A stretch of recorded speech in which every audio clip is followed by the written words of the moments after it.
আবারও কলুষিত হলো শিক্ষাঙ্গন। ঘটনার বিবরণে জানা যায়, শনিবার রামকৃষ্ণ মহাবিদ্যালয়ে ভর্তি পরীক্ষার সময় অশোভনীয় আচরণ শুরু করে শিক্ষা পরিষেবাকে কলুষিত করে তোলে এসএফআই এর কর্মীরা।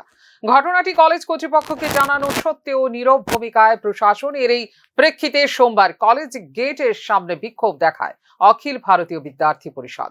বিক্ষোভটি সংগঠিত হয় সকাল 11টা থেকে। তাদের দাবি, এসএফআই এর বিরুদ্ধে প্রশাসনকে অবিলম্বে সুষ্ঠু বিচার করতে হবে। পরে অবশ্য মোতায়েন করা পুলিশ ও বিএসএফ কর্মীদের হস্তক্ষেপে নিয়ন্ত্রণে আসে পরিস্থিতি। গোটা ঘটনাটিকে কেন্দ্র করে এক চাঞ্চল্যকর পরিস্থিতি দেখা দেয় কলেজ চত্বরে। এখনো তারা চালানোর চেষ্টা করছে যে আমরা শান্তিপূর্ণভাবে কলেজের মধ্যে অ্যাডমিশন করাচ্ছি। কে বা কারা কালেকশন করেছে এটা আমাদের জানা নেই, হয়তো ওরাই কালেকশন করেছে। এবং এখন যখন আমরা বিইপি সেটার মধ্যে পদক্ষেপ নিয়েছি, হস্তক্ষেপ করেছি এবং ওদেরকে এই ভুলভাবে কালেকশন করাতে আটকানোর চেষ্টা করছি।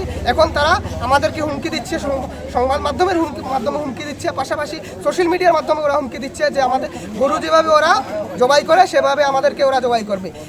এটা হলো তাদের কালচার এবং সেটা তারা 25 বছর ধরে 25 বছর যেভাবে বজায় রেখেছে, এখনও তারা চেষ্টা করছে যাতে এটা